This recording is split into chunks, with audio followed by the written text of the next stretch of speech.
Bom dia, gente. É um prazer receber vocês aqui no nosso clube, onde nós vamos ter as nossas reuniões mensais aqui, nessa biblioteca. E eu estou muito feliz por isso, tá? Da gente estar juntos aqui no nosso clube, ainda mais na biblioteca. E hoje nós vamos tratar da questão da notação matemática. Aproveitando que hoje, graças a Lu, nós temos um monte de Lu aqui, né? Fica difícil falar a Lu. Nós temos também que entregar o de Scratchbook Project, né? Então, o Cildo fez a gentileza de me mandar as anotações dele do ano passado, né? Que nós falamos sobre notação. Obrigado, Cildo, como sempre. E então, eu gostaria de juntar, Lúcia, os dois formatos, a palestra da anotação, mais a entrega do Scratchbook. Eu fiquei pensando que foi essa mesmo. Se fechasse com um projeto importante. Tá. Perfeitíssimo, acho que fechar com isso. Agora, outra Lu, depois eu queria que você me explicasse o que eu tenho que assinar aqui atrás, que eu não sei direito, tá bom? Na hora que eu for te entregar, você me cobra, pode ser? Tá. Você está filmando essa parte toda aqui? Tá, meia hora tá bom, gente?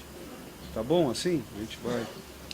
Ó, esse é o nosso, primeira pessoa, o meu Scratch, né? Esboço, livro de esboço, né? Tá aqui.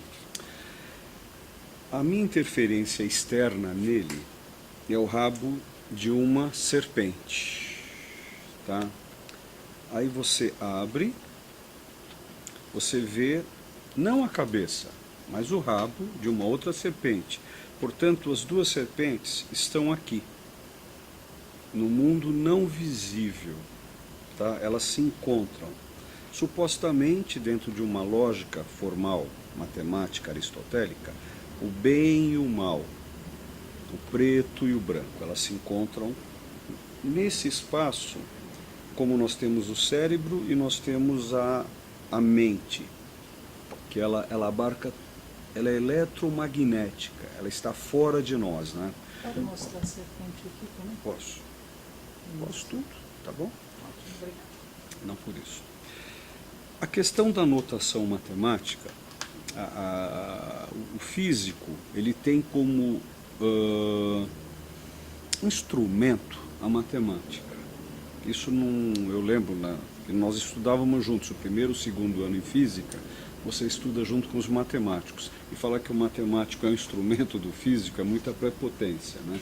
Eu só estou dizendo uma coisa básica aqui, claro que não é isso. A matemática, por si só, ela nos rege. O horário que nós marcamos, a medida dessa mesa em relação ao tamanho do ser humano, o tamanho dessa cadeira, o tamanho da caneta, o tamanho do caderno, tem todo um número áureo que nós vamos entrar aqui.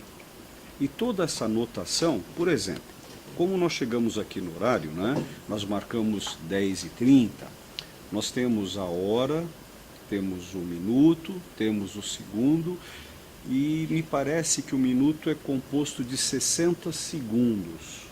Por quê? Porque os sumérios assim o delimitaram. Como assim delimitaram? Sim, poderia ser 70. Como poderia ser 70? Poderia ser 61, poderia ser 30. Vocês lembram de quando a gente estudava o 180 graus, o transferidor, que ele é metade de um círculo de 360? Lembram disso? Isso também é bobagem. Poderia ser 324. Não, mas como assim? A matemática ela é perfeita, ela engloba tudo. Não. Toda essa matemática que nós utilizamos é para nós terrestres. Porque nós temos 30 dias no mês? Porque a Lua se divide em 4. Portanto, seria 28. Para deixar de forma arredondada, nós temos meses de 28 dias, de 30 dias, de 31 dias. Todos os anos são 365 dias? Não. Nós temos o ano bissexto. Então, tudo isso é uma questão de uma notação que aceitamos como realidade. Então a matemática, quer ver? Nós temos 100 laranjas. Nós vamos dividir 100 laranjas por 3 pessoas. Fica quanto para cada uma? 33 e vai ser difícil dividir, né? Quando nós resolvemos juntar as laranjas, é possível? Não, não é possível. Então a matemática, ela é perfeita enquanto está perfeita. O que é perfeição? É o momento que te preenche. É uma completude de um vazio. E isso funciona o tempo todo? Não. Qual que é a única coisa certa no universo? A incerteza. Quando a certeza é certa? Quando você, indivíduo, acha que é. Não, mas existe toda... Nós tivemos hoje, esse final de semana, um presidente preso por causa das leis. Pois é. O que é a lei? A lei é uso e costume. Uso e costume. Uso e costume, tem um sinédrio, ele elege que aquilo vira uma lei. Enquanto é lei. Certo, doutor? Se isso for modificado com o tempo, deixa. Não, aqui no Brasil a lei caduca, ou se aceita a lei ou não. No mundo todo é assim. A lei está lei. Né? Ela pode ser lei durante 100 anos, que é o meu tempo de existência desse veículo, desse meu corpo. Né? Então durou a minha vida toda. Mas quem sou eu em relação ao planeta, em relação ao universo? Eu sou uma poeira. Né? Então, eu achei bacana tudo isso que eu estou colocando, colocar nesse esboço para nós. Então, por isso que nós começamos já com bem e mal, como inferno e céu. O termo inferno, ele nada mais é do que inferior, quando nós achávamos que a Terra era plana, então tinha um mundo inferior.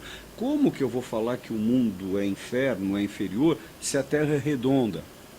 Não é lá embaixo. Lá embaixo não existe, como não existe lá em cima. Né? Como, acreditem, nós nunca estamos repetindo uma coisa. Nunca. Porque o planeta nunca esteve no mesmo lugar. Ele está supostamente numa galáxia. Como nós sabemos que ele está numa galáxia? Tá? Porque tivemos já satélites que saíram e fotografaram certas partes. O restante é cálculo matemático. Tá? E nós estamos num extremo dessa Via Láctea, tá? E ela está circulando num local que nós não sabemos aonde é. Nós não sabemos onde esse lugar existe. Se nós nunca, a gente coloca o pé no rio, e essa água nunca será a mesma, imagine o planeta. Ele está solto em um espaço que nós não sabemos a localização dele. Tá? É muita prepotência eu saber quem eu sou. Só que para o sistema social nós temos que ter um RG. Se tiver um número errado, né, não dá para entrar no clube, né, Lu? Então tem todas as questões que a gente precisa saber lidar. E a Lúcia, muito sabiamente, hoje estava falando de id, que é uma das linhas de Freud. Quando você perguntou se é uma pessoa que tem problemas mentais, o idiota. Ele é, mas de um tempo para cá. Naquela época, o idiota, 800, 850 anos atrás, era simplesmente uma pessoa que ficava no mundo dela. Não tinha esse conceito psicanalítico, psiquiátrico, que se tem de 130 anos para cá. Tá? Então, entrando no livro, tá bom? Nós já falamos da serpente, abrimos... E aí, eu vou ficar virando para cá, sim. Pode ser? Senão eu vou demorar muito tempo para estar virado. São 28 páginas. Eu preferia... Pode ser assim? Pode. Você abaixa... Não, me tira do foco. Ah, é? Me tira do... O importante é o conhecimento, não é o Olívio. Ok. Né? Tá bom, Rê? Ok. Obrigado. Ó, aqui nós temos a letra sigma, tá? Que ao mesmo tempo é um número 3, que ao mesmo tempo é uma letra E. Tá? E aí, eu utilizei, como podia se colar, né? Eu colei um véu. Aqui nós temos 3, sigma, o que nós quisermos. Tá? Nós estamos entrando no mundo da magia, do imaginário. Né? Então, aí esse véu abre um pórtico. Tá? Nós temos... o sol, a lua, um olho que tudo vê, porém um olho de réptil. tá? Não olho humano, ou não sei. Pelos estudos que nós temos em biologia, o réptil veio humano, o anfíbio, né? Então eu quis mostrar isso dentro de um triângulo, dentro de duas bases que alicerçam o conhecimento. E isso está explodindo num colorido de lápis de cor, que nos causa toda uma expressão. Só que nós, por estarmos aqui, sabemos que isso tudo está na nossa mente, porque isso aqui é plano, é bidimensional. Isso tudo que vocês estão vendo, acho que cabe no título, né? A persistência da imagem. O que vocês estão vendo aqui é o que vocês podem ver. O que eu estou falando é o que vocês podem ouvir. E todo o meu conhecimento é simplesmente o meu conhecimento. O que eu pude saber até hoje. E o que eu estou falando está chegando totalmente até vocês? Não. O que vocês ouvem é o que vocês podem ouvir. E o que eu estou falando é o que eu posso falar. A interpretação depende do aculturamento do falante e do ouvinte, da imagem e do observador. Então nós vivemos um mundo de supostas verdades e supostas não verdades. Aí nós entramos, Luciá, tá? E de novo, vejam, nós temos um lado, dois lados, três lados, quatro lados, com a mesma cópia. Você usa isso em integral, em cálculos, como o somatório das coisas. E aqui embaixo eu escrevi em latim, maximum secretum arcanum est. O que quer dizer? O segredo é simplesmente o segredo. Ou, traduzindo, né, o maior segredo é o próprio segredo. Essa é a chave da vida, o desconhecido. E aí eu fiz um pequeno texto. Buscar, na compreensão do viver, o ser reflete sobre seu tamanho, a relação. O que nós estamos tentando aqui é a relação das coisas. Seu mundo interno é referência de um mundo externo. O meio, assim, externo, remete-se ao pesar, pensar interno. Com estas referências, sempre momentâneas, vive-se na busca da completude na incompletude. Nítido que o movimento é o único mistério, o desconhecido. Tá? É um texto complexo, é um texto de física, é um texto de filosofia, eu acho que é um texto existencial. Hoje, depois daqui, acho que nós vamos almoçar juntos, quem for almoçar. Por que que nós vamos ao restaurante? Porque nós vamos nos restaurar. E por que nós vamos nos restaurar? Porque estamos vazios. E parece que a alma também funciona assim. Tá? O que acontece com o que eu observo, acontece no mundo invisível. Tá? Isso é bem ocultismo, magia. E aí, temos aqui uma colagem. No final desse livro, eu escrevi uma coisa que eu acho importante ler agora. Com minha assinatura, tudo o que está aqui não me pertence. Tudo o que está aqui não é meu. Eu juntei, eu compilei, eu colei, eu copiei. Isso aqui não é meu. Não me pertence isso. Então, dessa impressão que eu achei na rede, eu colei, e claro que eu interferi, eu irradiei. É um touch, é um toque. E desse toque, supostamente, a tecnologia de hoje, ela funciona de 0 e 1. Tá? Vamos lá. Aqui tem um toque, sai de um fundo azul esverdeado. Vocês estão vendo uma linha com sangue ou vermelho, que não é sangue isso. Isso representa o sangue.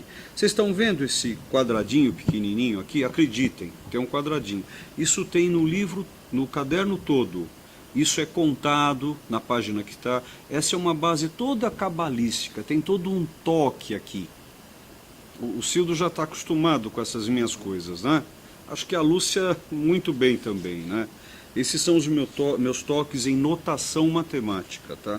Aí, vejam só. Aqui, novamente, 2 dragões, o Sol e a Lua, tá? E aí, esse vocês já conhecem, que é um modelo que eu criei do infinito, que eu pseudo-criei, né? Senão eu estou em contradição. E quando eu falo que eu criei, eu estou enganando a vocês e enganando a mim, tá bom? Tá? Então, para cada... Opa, deu para...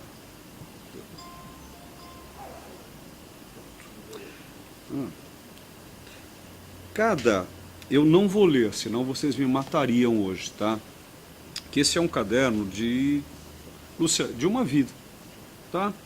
Então, existem vários poetas que estão aqui, pertencente, por exemplo, ao infinito. Tem uma poesia sobre o infinito, tá? Aqui, olha que legal isso, ó. O observador é possuído pelo olhar. O observador é possuído pelo olhar. Então eu peguei aqui o Silésio, só que eu coloquei no idioma original, está em alemão, o que ele achava, que queria dizer o sol, o tempo e ser possuído. Tá? Daí eu pego Dante Alighieri, deixa eu pelo menos ler o nome dos poetas, eu acho que é importante, né, que eu utilizei. Do primeiro, Cruz e Souza, é bem interessante, né? O Cruz e Souza dentro de um clube judaico, dentro de uma biblioteca judaica que inicia esse esboço lido por um judeu. Por que não?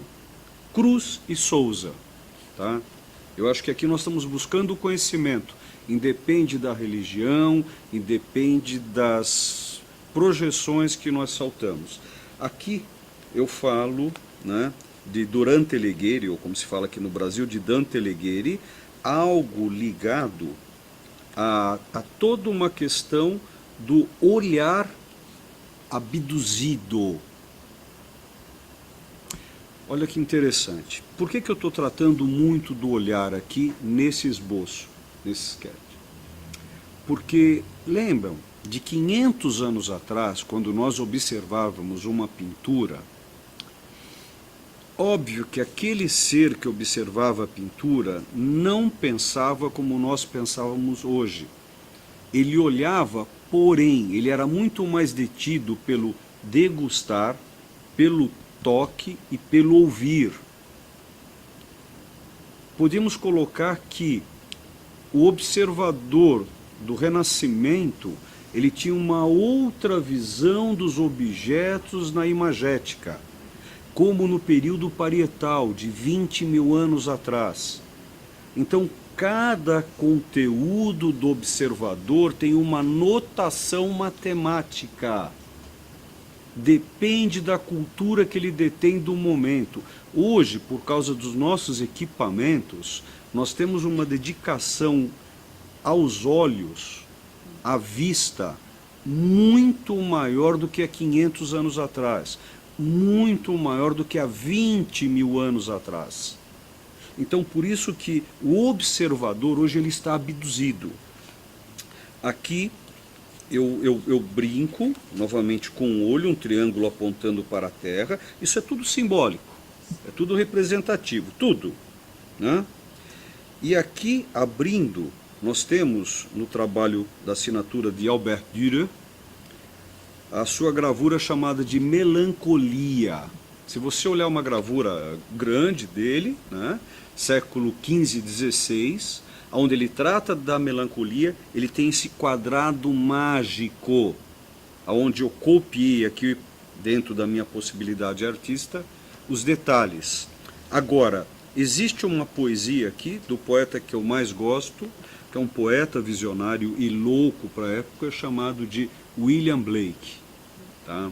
Ele é de 1757. E o título, Jerusalém. num grão de areia, ver um mundo. Na flor silvestre, a celeste amplidão. Segura o infinito em sua mão. E a eternidade num segundo. Olha isso, não? E aqui eu escrevi aqui, a tradução foi do Alberto Marzicano, um amigo meu que faleceu, que foi discípulo de... Ele tocava cítara, né? Ele foi discípulo de Ravi Shankar, tá? Uma pessoa, um querido amigo que ele traduzia William Blake. Tá bom esse ritmo, gente? Tá? Tá bom? Aqui eu tenho mais William Blake, La Fontaine, tratando a respeito da balança, da morte. Lembram do touch? Olha que legal. Ou eu pelo menos acho. Ele vai passando o livro, ó. Tá? Ele vai passando o livro. Estão vendo? E linearmente. Aqui ele vaza Dürer, ok? Ele vaza o Dürer, e aí ele... lembrem-se, o número dessa página é 0. A gente anda, tem o número 1 da outra página, e o número 1 de novo. Já já nós vamos entender o porquê, tá? De novo, tem todo um mundo simbólico aqui, oculto por detrás dessas imagens. Aqui chegamos a uma caveira com 3 gotas de sangue representadas, eu não cortei meu dedo para isso, e com um X, que tem todo o símbolo de X, de cruz, e supostamente acaba aqui.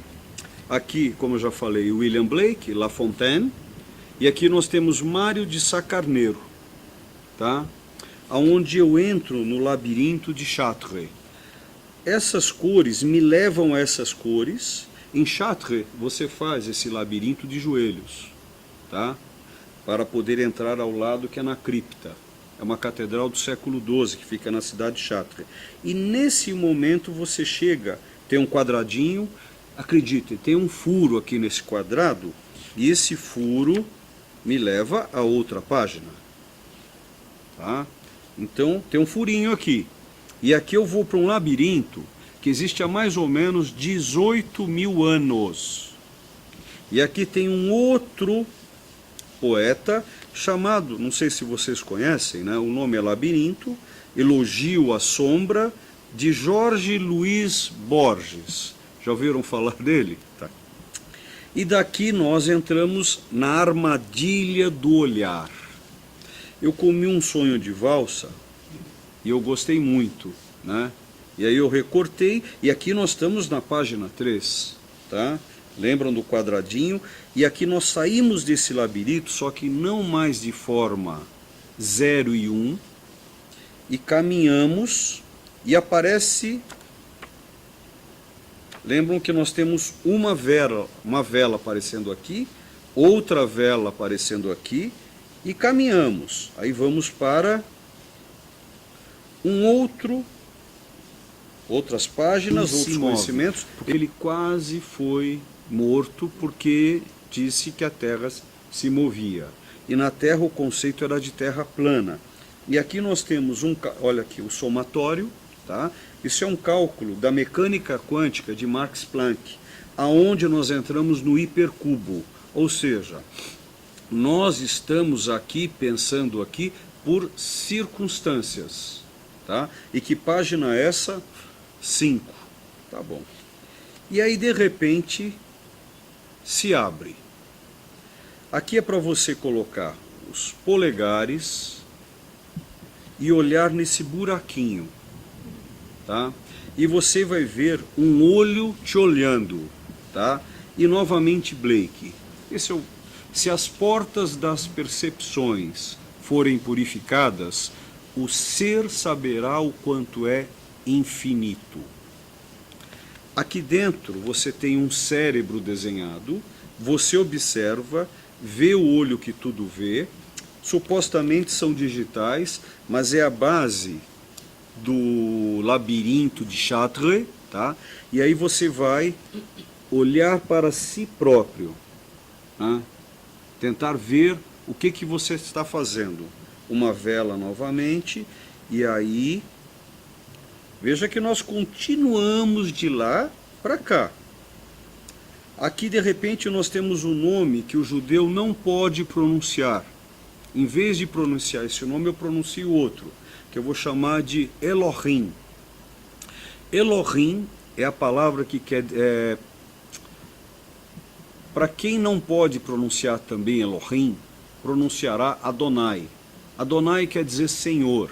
Elohim quer dizer Senhor do céu. Lembram da Vulgata de Jerônimo? São Jerônimo, século VI, ele traduziu do hebraico-aramaico para o latim a Bíblia. E naquele momento ele leu Elohim.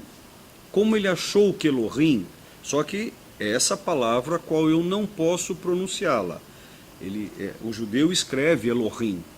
Ele escreve isso, mas chama de Elohim. Essa é a palavra mágica. Este é o segredo dos segredos.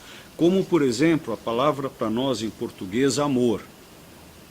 Existem livros sobre o amor, mas no momento que vocês estejam beijando a pessoa amada e pararem para explicar o beijo, ele perde-se como beijo. O amor deixa de existir. A palavra amor vem de amor, quer dizer, junto com fundamental, que é o mesmo radical de morte, que é o mesmo radical de moral. Mor quer dizer fundamental. Muito simplista. Amor quer dizer isso? Não. Amor quer dizer o quê? Não sei. Então, tanto que teve um determinado momento, claro que eu não estou podendo explicar tudo, senão vocês me matariam. Aqui está escrita a palavra amor e embaixo está escrita a palavra Roma. Por quê? Roma é o contrário de amor. Porque Dante Alighieri criou uma sociedade secreta chamada Fidelis d'Amore. Por que ele chamou Fidelis d'Amore? Porque ele foi desterrado por Roma. Então ele era do amor porque era contra Roma. Esse foi um dos sistemas dele, que ele criou para se expor.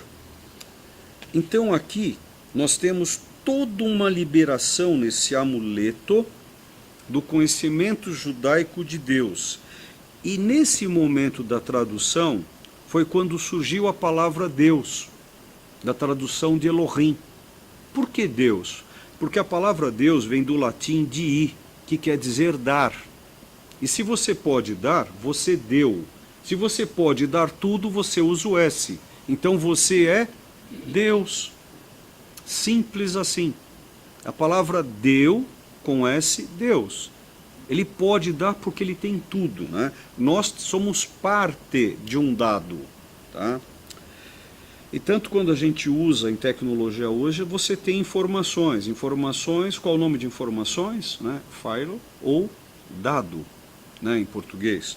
E aqui nós entramos, ó, vejam, o equilíbrio entre a mecânica e o orgânico.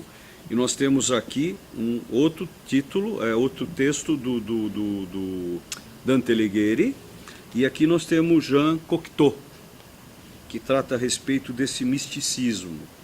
Lembra que tem mais uma vela aqui, outra vela aqui, e aqui nós entramos todo num desenvolvimento, e para falar a respeito do Graal, que ele explode para cá, estão vendo? Ó.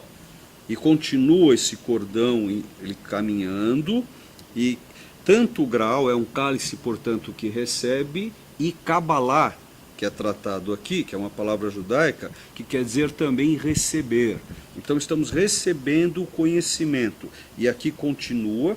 Acreditem, temos uma fumacinha de vela aqui, e aqui o que nós chamamos de Magen Davi, o símbolo de Davi, o brasão de Davi, tá? E essas palavras explodindo, todas, existem várias palavras aqui que estão marcadas. Tem uma outra leitura liminar ou subliminar desse texto. E aqui você continua andando, tá vendo? E aqui nós temos a última vela, que tem uma menorá, que são 7 velas acesas. E aqui continua a andar, aqui o restante do bombom, tá? E aqui nós temos todo um tratado de alquimia, né? E aqui nós temos um texto que fala a respeito desse simbolismo, fala até de uma idiotia, onde nós temos Paul Valéry, um poeta, período de Modigliani, período dos impressionistas, tá? Esse é interessante porque esse poema, ele trata de um sábio tão sábio que ele começa a compreender que ele não pode usar a gesticulação do corpo à toa. Quando ele percebe que ele não pode usar a gesticulação à toa, na semana seguinte ele é internado. Então esse sábio ele não sabia. Então você precisa saber utilizar os símbolos que você usa. E o que é realmente um sábio? Aqui eu estou passando um conhecimento, um cognose, uma gnose. O sábio, essa palavra vem de sapiência ou sapere do latim, que quer dizer sabor. O sábio é aquele que se saboreou, ou seja, ele viveu. Aquele que tem um conhecimento é teórico, ele não é prático. E aí continuamos o caminho. Ó. Só que parece que cortou-se aqui o caminho. Não, nós temos um pequeno triângulo aqui, que nos reporta a essa outra página que nós deveríamos pular. Estão vendo? Tá? Só que aqui o que tem de importante para nós? Olha isso, nós vamos desembrulhar esse presente. E o que nós temos embrulhado aqui?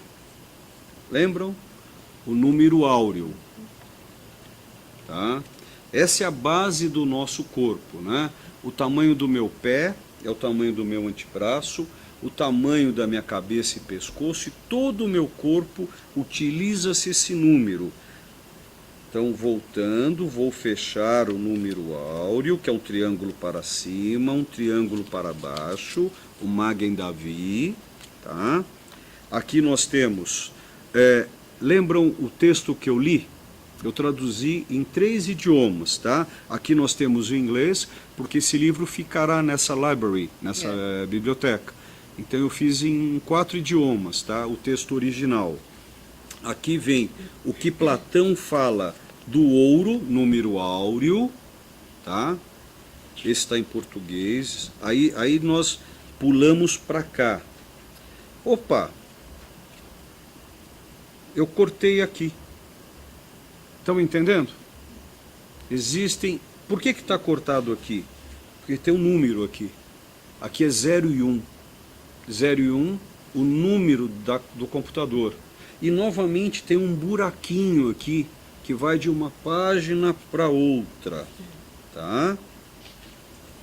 Aqui nós entramos na tradução do texto, agora aqui está em italiano, e aqui, vejam que interessante, quem se senta no fundo de um poço para contemplar o céu, há de achá-lo pequeno. Tá? Isso é de Han Yu, século VIII, China. Quem se senta no fundo de um poço para contemplar o céu, há de achá-lo pequeno. Aqui nós temos a tradução, como eu já falei, e continua o caminho. Esse sol está bem legal aqui, lembra também o Magen David, ó, tá? Essa é uma história tão legal, um dia a gente entra nessa história do porquê que esse símbolo surgiu. Esse símbolo surgiu há 3.000 anos atrás, porque alguns dos judeus não sabiam escrever. Então eles copiavam o que estava escrito, como vocês quando copiam uma escrita chinesa. Você vai fazer um desenho, você não vai copiar a escrita. Então eles copiavam errado e foi aparecendo esse signo. Esse signo virou isso. Depois eu quero te apresentar o pessoal. Essa é a querida Maria, nossa bibliotecária. E aí, olha que legal, né? Estão vendo um cérebro onde se mistura o orgânico com o inorgânico. Agora, esse colorido, ele é totalmente aleatório. Eu queria fazer algo Primeiro eu amassei essa página, ela está amassada, tá? Depois eu risquei, depois eu escrevi um poema do Blake, e aí depois eu fui colorindo, aleatoriamente, de forma randômica, tentando quebrar o meu consciente. É o que André Breton chamava de escrita automática. Eu fiz um suposto desenho automático. Estamos chegando no fim, gente, tá? Aqui novamente eu traduzo o texto. Vejam que existem essas 1, 2, 3, 4, 5. Nos 4 textos as palavras estão marcadas. A primeira letra, Shesher, aqui no caso, relação, movimento, mistério e oculto. São as palavras importantes para mim nesse caderno. Aqui nós entramos num texto de Voltaire, tá? Onde ele fala da questão que embaixo, olhe, observe e escrute. Escrute. Tudo que está aqui não me pertence. E aí temos um leão, o guardião do conhecimento, tá? Aqui está escrito Kadosh, que quer dizer santo, tá? Nós temos um local sagrado chamado Kadosh Kadoshim, que em latim é Sanctus Sanctorum, ou o local mais sagrado do templo, que no suposto de uma catedral é o altar. Por isso que altar se chama de altar, ou seja, ele é alto, ele está lá em cima. E nesse momento você tem uma chave, a chave dos grandes mistérios, e tira todo o simbolismo do conhecimento.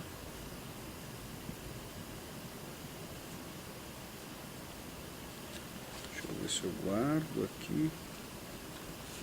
Estão vendo? Tem uns cortes todos, tudo isso tem um porquê, tá? Tem também um furinho aqui. E essa é a minha notação matemática e o nosso scratchbook. Obrigado.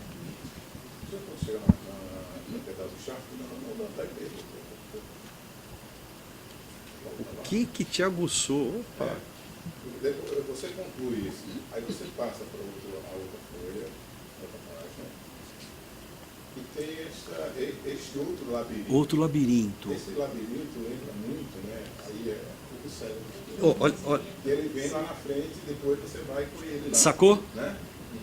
O que o Cildo está falando é o que eu estou tentando fazer aqui. Porque exatamente no momento que você fecha, tá? Você fechou. Esse aqui tem um buraquinho também aqui, que, acreditem, tem um buraquinho que cabe exatamente numa posição desse buraco. E aqui vocês viram que eu não estou explicando esse signo. Isso vai para quem quiser saber, tá? Esse é o mistério. Agora aqui, nesse momento, Cildo, esse buraco que está aqui, ele entra aqui e vem para cá. E nesse momento eu retornaria. Tudo está interligado aqui dentro, daqui para cá. Quando eu fecho, é o indivíduo. Tá vendo que aqui eu não fiz nada. É um projeto, é onde ele vai caber, tá? Mas aqui dentro ele é todo um jogo de sentidos, como você pegou bem. A partir do momento que o Cildo reparou, por que eu estou falando de um labirinto de 800 anos atrás e de outro de 18 mil anos atrás? Eu não acredito em índio. O índio, para mim, não é o começo de uma civilização. Ele é o final de uma civilização. O que nós temos de informação de 8 mil anos de civilização é bobagem. Nós cada vez mais estamos descobrindo cidades sob cidades, sob cidades, sob cidades. Nós estamos aqui, a Terra existe há 4 bilhões e meio de anos, habitável há mais ou menos 800 a 900 milhões. O nosso cérebro dobrou de tamanho a 2 milhões e meio. Nós já temos esse tamanho de cérebro, não exatamente como o de Neandertal, Agora cabe a pergunta, se o tamanho do cérebro é o tamanho de saber, por que o neandertalense tinha um cérebro maior do que o nosso? Essa é a pergunta. Por que há 200 mil anos atrás nós tínhamos um cara que não conseguiu sobreviver com um cérebro maior do que o nosso? O que aconteceu então com Homo sapiens e sapiens? Eles se reuniram, tá? E lembrem, quando a gente fala, o problema do ser humano, meu problema, é que eu vejo tudo lógico, formal, matemático e linear. E não é assim. É assim. É tudo assim, é hipercubo. É tudo assim. Só que se eu pensar desse jeito, eu não consigo viver nesse sistema.